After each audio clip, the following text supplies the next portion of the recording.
So, you have decided that you want to become an Eikaiwa teacher in Japan.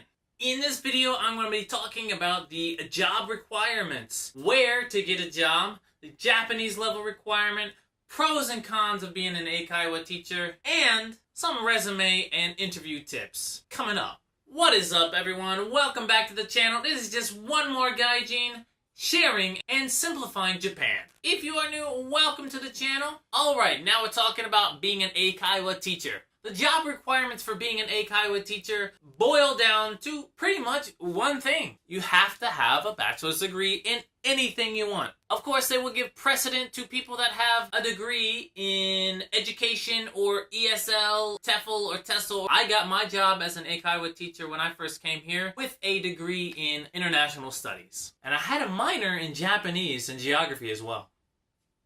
Honestly, not even that is needed if you have a spousal visa. The bachelor's degree is just needed for a working visa. And that's pretty much it. Now, how to get a job? How I got a job was through Guyjinpot.com. They have an easy website to look at. They have a bunch of job listings in every prefecture. They make it easy to write a resume, a cover letter, and they put you directly in contact with the employer. Not sponsored, by the way. There are other places to get jobs if you look, but I'm not going to recommend something that I haven't personally used. And the big companies of where you want to be looking are, of course, the big one, Eon, ECC, Nova, and also Peppy Kids is another one. I personally did not work for a big company. I worked for a small private company that only had one office in the prefecture. I was really happy there. So do not be afraid of those smaller companies. Just make sure you do a lot of research into that company to make sure that you and they would fit.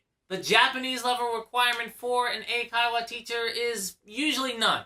But I would always recommend at least having a basic level of Japanese, more so than being an ALT. Because as an Eikaiwa teacher, you're usually going to be in your classroom by yourself. So knowing how to speak a little bit of Japanese will help you with your younger students and even your older students. And you just need it for your personal life. I mean, going to the restaurants and going to the bank and stuff.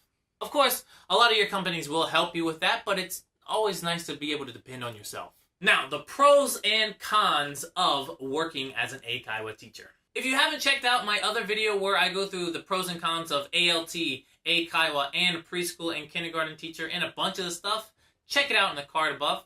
Here, I'm just going to go into the main pros and cons that I think are the big ones. The big one for me when I was in Eikaiwa was that I got Monday off. A lot of Eikaiwas get Sunday and Monday off instead of Saturday and Sunday off. Now, what that does is when you are off on Monday, everyone else is working. Some people might think that's kind of lame because you don't get to hang out with your friends, but if you are here to travel and experience Japanese culture and the Japanese places, it's a great time to travel. No one is out. Many times, I went snowboarding on Monday, and I had the whole entire mountain range pretty much to myself. It was awesome. And if you are wanting to really become an ESL teacher, but you don't know if you want to teach kids or you want to teach adults, or what level you want to teach, Eikaiwa is a great place to do that. Because you get so many different ages and abilities. It really, really challenges you. If you want to become a teacher, it's great. My youngest students were, I think, maybe about 2 years old, and my oldest student, he remembered World War II, so yeah. Now, the big con of working in an Eikaiwa for me was the schedule. A lot of Eikaiwas, you're going to be working from 12 to 9. And doing that every day can really take its toll on you. Get into this bad habit of, going to bed at 2 or 3 and then getting up at like 11 and then you go to your class. For a year or two, it was good, but I worked there for 5 years and it really started to take a toll on me personally. Then again, if that's what you want, it's not really a con then, is it? Another one is some places are pretty shady. You have to do your due diligence in research. I stress this so many times, research. If you're looking into a private company or even a big company, make sure you know what you are getting into. They have tons of reviews on some of these places. Heck, even try to get in contact with a current employee. They might tell you some stuff that you might not like. Or they might tell you some good stuff. You never know. But Eikaiwa, there have been many, many horror stories. So please, do your research. Now let's talk about some interview and resume tips. This one, I got a bunch. If you want to know more, check the card above.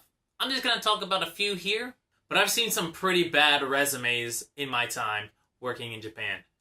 Seriously, some really bad ones. But my number one tip for writing a resume or doing an interview with an Eikaiwa company, make sure to state that you are ready, are willing to learn their way. Each company has their own way of teaching. They are not looking for this new teacher to come in and change the curriculum and everything. They are not looking for someone who has previously worked as an ALT, learned how to teach as an ALT, and then come to Eikaiwa. They don't want that. Just state that, hey, I want to learn your way. Please tell me how to teach. That will go a long way. When I did my interview with my first company in Japan, they made me give a sample lesson to them. I'd never taught before. I definitely was not the greatest teacher. Still am not the greatest teacher. But at the end of my sample lesson, we were talking about it. I asked, can you give me any tips on how to get better? What did I do wrong? What did I do right? They didn't have to say anything, but they did. They did help me out. Later on, I got that job. And I learned, because I asked that question, that was the reason I got the job. I got the job over other previous teachers that had experience. That's just how powerful it is. And also another tip, especially for those small Eikaiwas or private companies, which are a bunch of, make sure to let them know any other skills that you have. They're always looking for assets. So if you can do graphic design, if you can do video editing, if you are a good photographer, make sure you tell them that. If you're good at marketing or you have other business skills, make sure you tell them that. Because those small companies, they really want other people to help their company out. They don't want to be hiring people outside of the company. I've got a whole playlist on this stuff, so check it out. If you have any questions, please leave them down below. If you like the video, give it a thumbs up. And if you really like the video, please consider subscribing. Thank you so much for watching. Cue the outro.